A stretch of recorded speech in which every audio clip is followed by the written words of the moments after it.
on a l'expression d'une technologie très avancée pour l'époque. Aujourd'hui, on vous emmène au large de Cannes, où une quinzaine de scientifiques plongent depuis un mois pour mettre au jour des vestiges datés de l'époque gréco-romaine. Donc au pied de l'île Sainte-Marguerite, en face du fort Royal, à une vingtaine de mètres de fond, il y a cette épave d'époque hellénistique qui a été découverte en 2017 par Anne et Jean-Pierre Joncheret. Et tout cet ensemble, avec la cargaison des amphores à vent rouge et blanc, nous permet de dater l'épave autour de 180 avant Jésus-Christ. Donc on a très vite le développement de systèmes hydrauliques qui vont permettre d'évacuer ce qu'on appelle ces eaux de sentine, ces eaux qui sont dans les fonds des cales.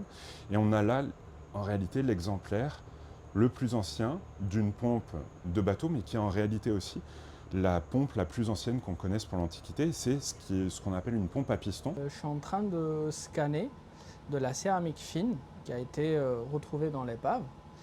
Et c'est une des façons les plus rapides et efficaces quand on n'a pas beaucoup de temps pour documenter les objets.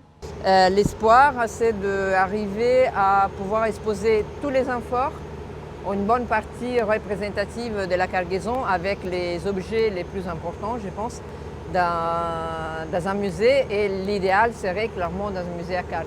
Et la campagne de fouilles se termine cette semaine.